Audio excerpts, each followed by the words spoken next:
tanggal 17 Maret, hari ke-77. Bacaan 1 Samuel pasal 9 sampai dengan pasal 12.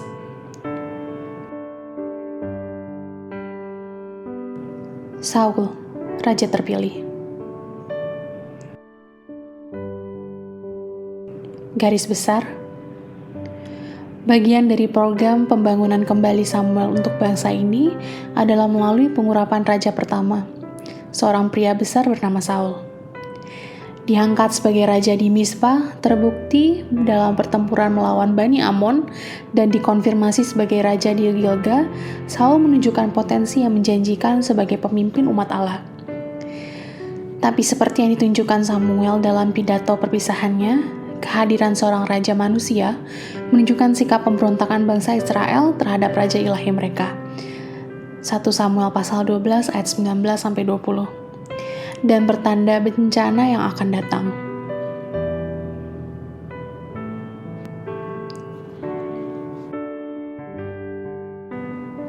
Renungan harian. Anda dapat mencoba sebisa mungkin dan Anda tidak akan menemukan karunia mengkritik pada daftar di antara karunia rohani di dalam Perjanjian Baru. Tapi mengkritik tindakan dan motif orang lain terus menjadi olahraga Kristen yang populer.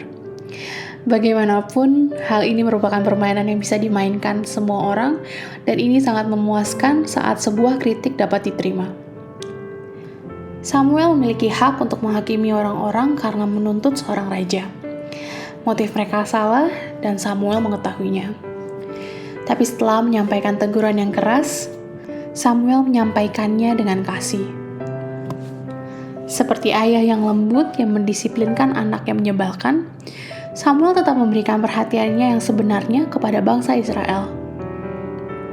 Memang kamu telah melakukannya segala kejahatan ini, namun jauhlah daripadaku untuk berdosa kepada Tuhan dengan berhenti mendoakan kamu. Pasal 12 ayat 20 dan 23. Meskipun Samuel punya alasan untuk mengkritik, sebaliknya dia berpaling pada doa. Bagaimana reaksi Anda ketika orang lain tersandung dan jatuh? Apakah Anda cepat mengkritik atau cepat mendoakannya? Samuel mengubah kritiknya menjadi alasan untuk berdoa. Pikirkan satu orang yang kepadanya Anda akan berlatih melakukan hal yang sama hari ini.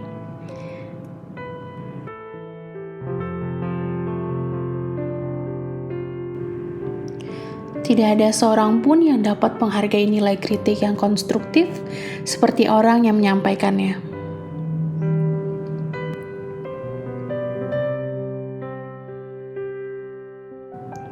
Pendalaman.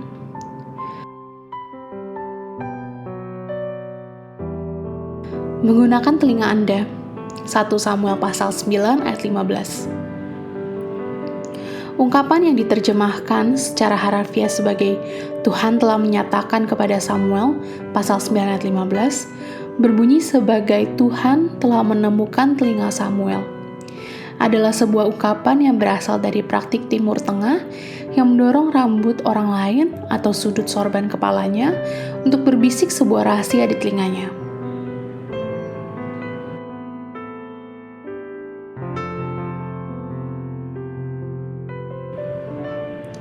Diagnosa tepat, pengobatan yang salah. 1 Samuel pasal 12 ayat 17. Penulis kitab Hakim mengeluhkan bahwa pada zaman itu tidak ada raja di antara orang Israel sehingga setiap orang berbuat apa yang benar menurut pandangannya sendiri.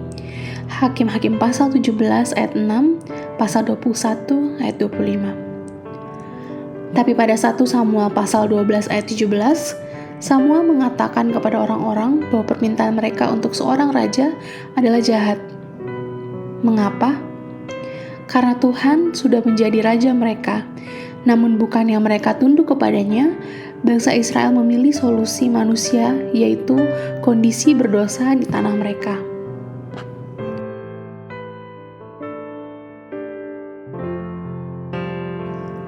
Amin. Tuhan Yesus memberkati.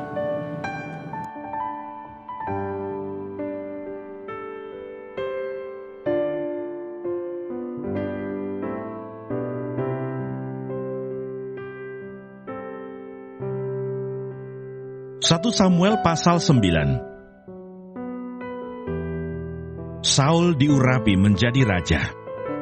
Ada seorang dari daerah Benyamin, namanya Kis bin Abiel bin Seror bin Bekhorat bin Avia, seorang suku Benyamin, seorang yang berada. Orang ini ada anaknya laki-laki, namanya Saul, seorang muda yang elok rupanya. Tidak ada seorang pun dari antara orang Israel yang lebih elok daripadanya.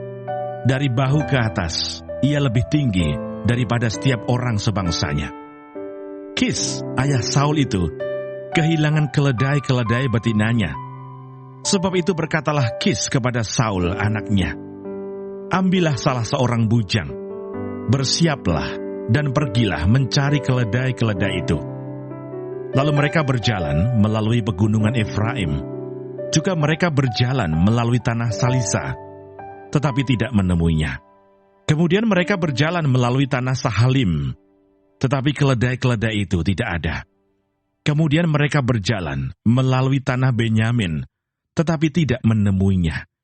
Ketika mereka sampai ke tanah Suf, berkatalah Saul kepada bujangnya yang bersama-sama dengan dia, "Mari kita pulang. Nanti ayahku tidak lagi memikirkan keledai-keledai itu, tetapi khawatir mengenai kita." Tetapi orang ini berkata kepadanya, "Tunggu, di kota ini ada seorang abdi Allah, seorang yang terhormat. Segala yang dikatakannya pasti terjadi. Marilah kita pergi ke sana sekarang juga. Mungkin ia dapat memberitahukan kepada kita tentang perjalanan yang kita tempuh ini." Jawab Saul kepada bujangnya itu, "Tetapi kalau kita pergi, apakah yang kita bawa kepada orang itu? Sebab roti di kantong kita telah habis, dan tidak ada pemberian untuk dibawa kepada abdi Allah itu. Apakah yang ada pada kita?" Jawab bujang itu pula kepada Saul, "Masih ada padaku 1/4 shikal perak. Itu dapat aku berikan kepada abdi Allah itu. Maka ia akan memberitahukan kepada kita tentang perjalanan kita." Dahulu di antara orang Israel, apabila seseorang pergi menanyakan petunjuk Allah, ia berkata begini, "Mari kita pergi kepada pelihat." Sebab nabi yang sekarang ini disebutkan dahulu pelihat. Kemudian berkatalah Saul kepada bujangnya itu, "Pikiranmu itu baik, mari kita pergi." Maka pergilah mereka ke kota, ke tempat abdi Allah itu. Ketika mereka naik jalan pendakian ke kota itu, mereka bertemu dengan gadis-gadis yang keluar hendak menimba air. Mereka bertanya kepada gadis-gadis itu, "Pelihat ada di sini?" Jawab gadis-gadis itu kepada mereka, "Ya ada. Baru saja ia mendahului kamu. Cepat-cepatlah sekarang. Ia datang ke kota hari ini, karena ada perjamuan korban untuk orang banyak di bukit pada hari ini. Apabila kamu masuk ke kota, kamu akan segera menjumpainya sebelum ia naik ke bukit untuk makan. Sebab orang banyak tidak akan makan sebelum ia datang, karena dialah yang memberkati korban. Kemudian barulah para undangan makan. Pergilah sekarang, sebab kamu akan menjumpainya dengan segera." Maka naiklah mereka ke kota, dan ketika mereka masuk kota, Samuel yang berjalan keluar untuk naik ke bukit berpapasan dengan mereka. Tetapi Tuhan telah menyatakan kepada Samuel sehari sebelum kedatangan Saul demikian, "Besok kira-kira waktu ini, aku akan menyuruh kepadamu seorang laki-laki dari tanah Benyamin. Engkau akan mengurapi dia menjadi raja atas umatku Israel, dan ia akan menyelamatkan umatku dari tangan orang Filistin. Sebab aku telah memperhatikan sengsara umatku itu, karena teriakannya telah sampai kepadaku." Ketika Samuel melihat Saul, maka berfirmanlah Tuhan kepadanya, "Inilah orang yang kusebutkan kepadamu itu. Orang ini akan memegang tampuk pemerintahan atas umatku." Dalam pada itu Saul datang mendekati Samuel di tengah pintu gerbang dan berkata, "Maaf, di mana rumah pelihat itu?"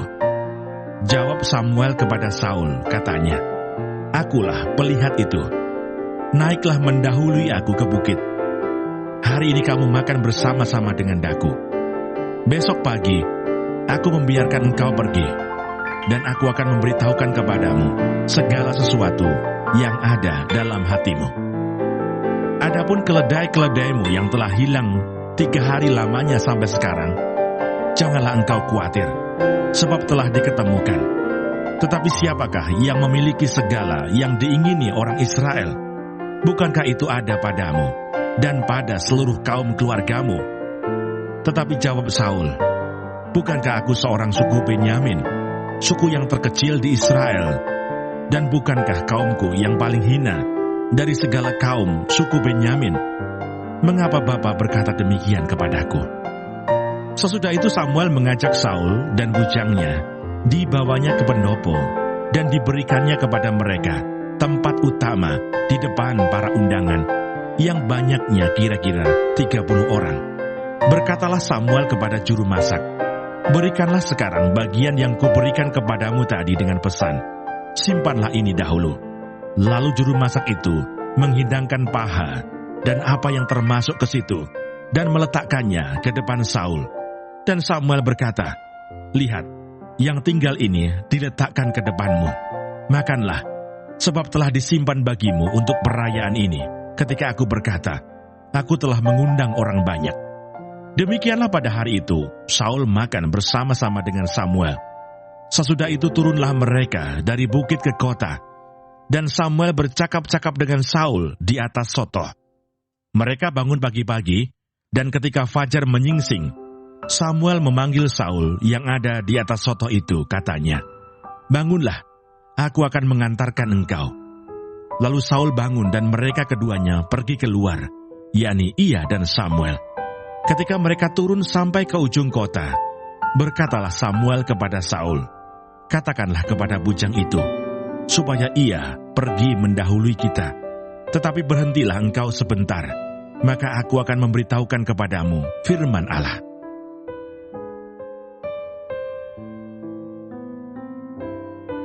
1 Samuel pasal 10. Saul diurapi menjadi raja. Lalu Samuel mengambil buli-buli berisi minyak, dituangnyalah ke atas kepala Saul, diciumnyalah dia sambil berkata, bukankah Tuhan telah mengurapi engkau menjadi raja atas umatnya Israel? Engkau akan memegang tampuk pemerintahan atas umat Tuhan, dan engkau akan menyelamatkannya dari tangan musuh-musuh di sekitarnya. Inilah tandanya bagimu bahwa Tuhan telah mengurapi engkau menjadi raja atas miliknya sendiri. Apabila engkau pada hari ini pergi meninggalkan aku, maka engkau akan bertemu dengan 2 orang laki-laki di dekat kubur Rahel, di daerah Benyamin, di Selsah. Mereka akan berkata kepadamu, keledai-keledai yang engkau cari itu telah diketemukan. Dan ayahmu tidak memikirkan keledai-keledai itu lagi, tetapi ia khawatir mengenai kamu, katanya, apakah yang akan kuperbuat untuk anakku itu? Dari sana engkau akan berjalan terus lagi, dan sampai ke pohon Tarbantin Tabor. Maka di sana engkau akan ditemui oleh 3 orang laki-laki yang naik menghadap Allah di Betel. Seorang membawa 3 ekor anak kambing, seorang membawa 3 ketul roti, dan yang lain lagi sebuyung anggur. Mereka akan memberi salam kepadamu dan memberikan kepadamu 2 ketul roti yang akan kau terima dari mereka.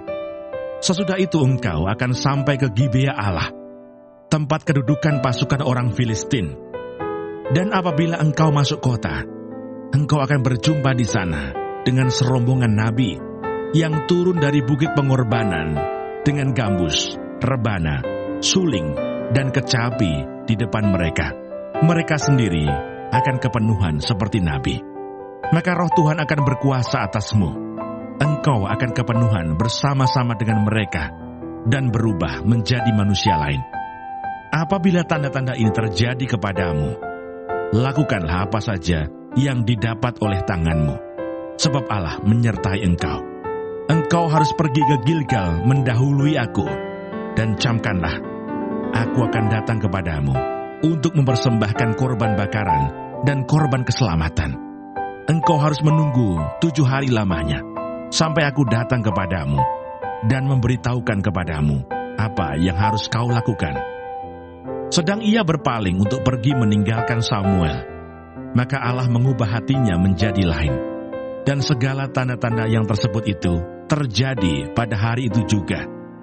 Ketika mereka sampai di Gibea dari sana, maka bertemulah ia dengan serombongan nabi.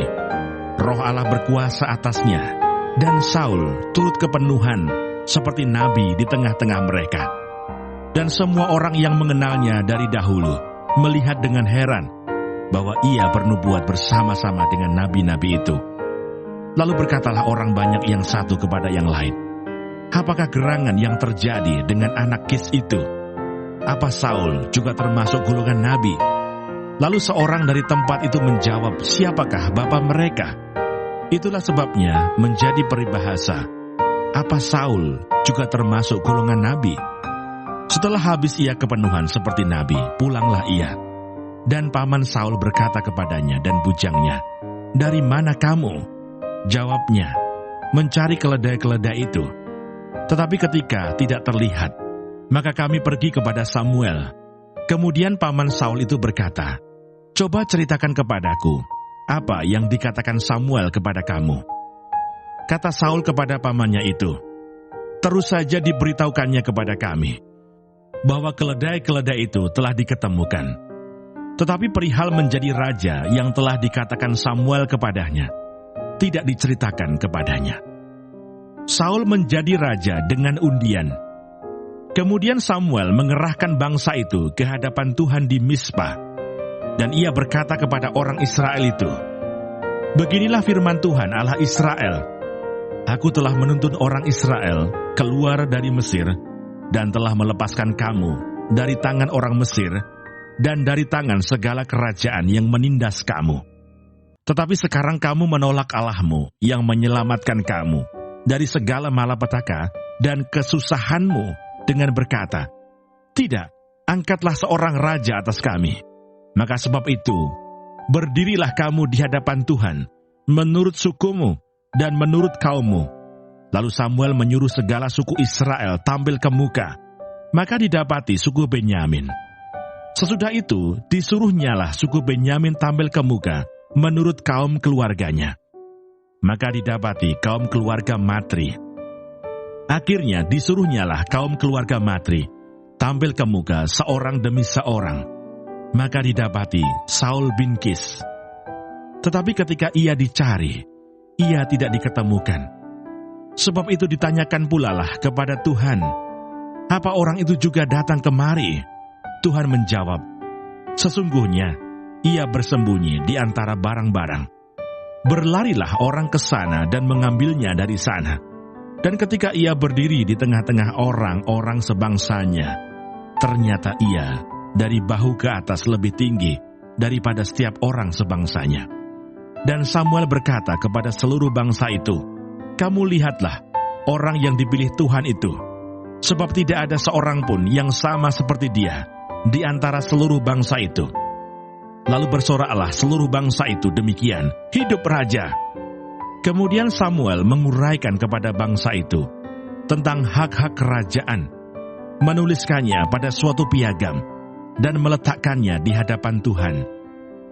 Sesudah itu Samuel menyuruh seluruh bangsa itu pulang, masing-masing ke rumahnya. Saul pun pulang ke rumahnya, ke Gibea, dan bersama-sama dengan dia ikut pergi orang-orang gagah perkasa yang hatinya telah digerakkan Allah. Tetapi orang-orang Dursila berkata, masakan orang ini dapat menyelamatkan kita? Mereka menghina dia dan tidak membawa persembahan kepadanya. Tetapi ia pura-pura tuli.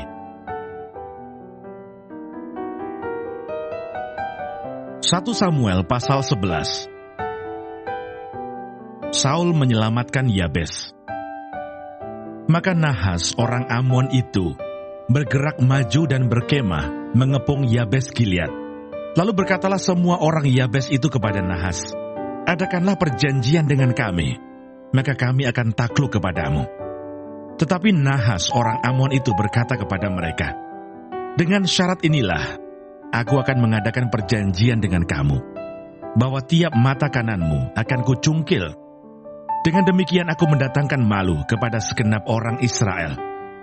Para tua-tua Yabes berkata kepadanya, Berilah kelonggaran kepada kami 7 hari lamanya, supaya kami mengirim utusan ke seluruh daerah Israel. Dan jika tidak ada seorang pun yang menyelamatkan kami, maka kami akan keluar menyerahkan diri kepadamu. Ketika para utusan itu sampai di Gibea Saul dan menyampaikan hal itu kepada bangsa itu, menangislah bangsa itu dengan suara nyaring. Saul baru saja datang dari padang dengan berjalan di belakang lembunya, dan ia bertanya, "Ada apa dengan orang-orang itu sehingga mereka menangis?" Mereka menceritakan kepadanya kabar orang-orang Yabes itu. Ketika Saul mendengar kabar itu, maka berkuasalah roh Allah atas dia, dan menyala-nyalalah amarahnya dengan sangat. Diambilnyalah sepasang lembu, dipotong-potongnya, lalu potongan-potongan itu dikirimkannya ke seluruh daerah Israel dengan perantaraan utusan. Pesannya, siapa yang tidak maju mengikuti Saul dan mengikuti Samuel, lembu-lembunya akan diperlakukan juga demikian. Lalu Tuhan mendatangkan ketakutan kepada bangsa itu, sehingga majulah mereka serentak. Ketika Saul memeriksa barisan mereka di Besek, maka ada 300.000 orang Israel dan 30.000 orang Yehuda. Kepada para utusan yang datang itu dikatakan, "Beginilah kamu katakan kepada orang-orang Yabes Gilead, besok pada waktu panas teriknya, matahari akan datang bagimu penyelamatan." Ketika para utusan kembali dan memberitahukan hal itu kepada orang-orang Yabes, bersukacitalah mereka. Lalu orang-orang Yabes itu berkata kepada Nahas, "Besok kami akan keluar menyerahkan diri kepadamu. Maka bolehlah kamu lakukan terhadap kami apapun yang kamu pandang baik." Keesokan harinya Saul membagi rakyat itu menjadi 3 pasukan. Mereka itu masuk ke tengah-tengah perkemahan musuh pada waktu kawal pagi dan memukul kalah orang-orang Amon sebelum hari panas. Dan terserak-seraklah orang-orang yang lolos itu, sehingga di antara mereka tidak ada tinggal 2 orang bersama-sama. Lalu berkatalah bangsa itu kepada Samuel, "Siapakah yang telah berkata, masakan Saul menjadi raja atas kita? Serahkanlah orang-orang itu, supaya kami membunuhnya." Tetapi kata Saul, "Pada hari ini, seorang pun tidak boleh dibunuh, sebab pada hari ini, Tuhan telah mewujudkan keselamatan kepada Israel." Dan Samuel berkata kepada bangsa itu, "Marilah kita pergi ke Gilgal dan membaharui jabatan raja di sana." Lalu pergilah seluruh bangsa itu ke Gilgal dan menjadikan Saul raja di sana, di hadapan Tuhan di Gilgal. Dan mereka mempersembahkan di sana korban keselamatan di hadapan Tuhan. Dan bersukarialah di sana Saul dan semua orang Israel dengan sangat.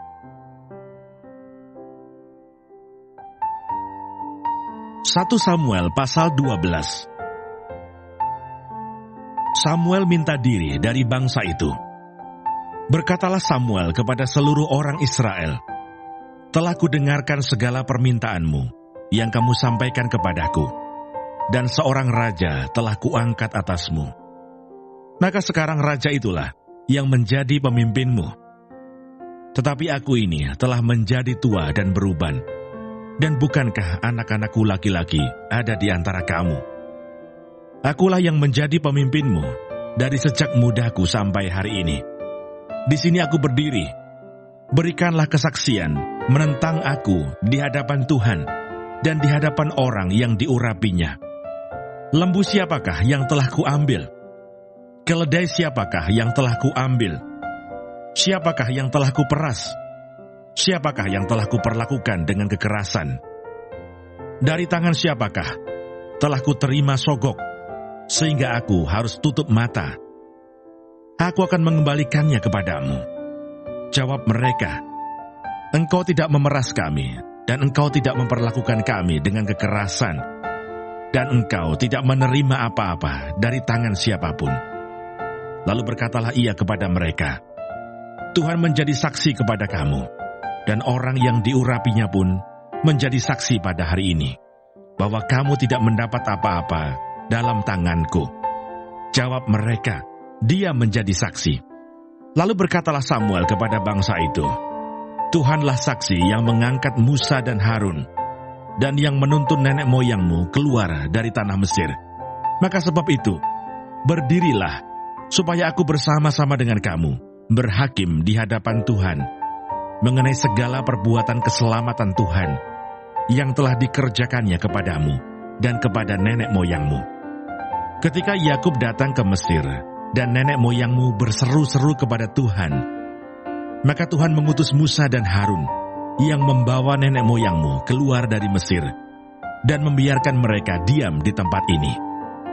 Tetapi mereka melupakan Tuhan Allah mereka, dan Ia menyerahkan mereka ke dalam tangan Sisera, panglima tentara di Hasor, dan ke dalam tangan orang Filistin dan Raja Moab, yang berperang melawan mereka. Mereka berseru-seru kepada Tuhan, katanya, "Kami telah berdosa, sebab kami telah meninggalkan Tuhan dan beribadah kepada para Baal dan para Asitoret. Maka sekarang lepaskanlah kami dari tangan musuh kami, maka kami akan beribadah kepadamu." Sesudah itu Tuhan mengutus Yerubbaal, Barak, Yefta dan Samuel, dan melepaskan kamu dari tangan musuh di sekelilingmu, sehingga kamu diam dengan tenteram. Tetapi kamu melihat bahwa Nahas, Raja Bani Amon, mendatangi kamu. Maka kamu berkata kepadaku, "Tidak, seorang raja harus memerintah kami, padahal Tuhan Allahmu adalah rajamu." Maka sebab itu, lihat itu raja yang telah kamu pilih, yang kamu minta. Sesungguhnya Tuhan telah mengangkat raja atasmu. Asal saja kamu takut akan Tuhan, beribadah kepadanya, mendengarkan firman-Nya, dan tidak menentang titah Tuhan, dan baik kamu maupun raja yang akan memerintah kamu itu mengikuti Tuhan Allahmu. Tetapi jika kamu tidak mendengarkan firman Tuhan, dan kamu menentang titah Tuhan, maka tangan Tuhan akan melawan kamu dan melawan rajamu. Sekarang tinggallah berdiri, dan lihatlah perkara yang besar yang akan dilakukan Tuhan di depan matamu ini. Bukankah sekarang musim menuai gandum? Aku akan berseru kepada Tuhan, supaya Ia memberikan guruh dan hujan. Lihatlah dan sadarlah, bahwa besar kejahatan yang telah kamu lakukan itu di mata Tuhan, dengan meminta raja bagimu. Lalu berserulah Samuel kepada Tuhan. Maka Tuhan memberikan pada hari itu guruh dan hujan, sehingga sangat takutlah seluruh bangsa itu kepada Tuhan dan kepada Samuel.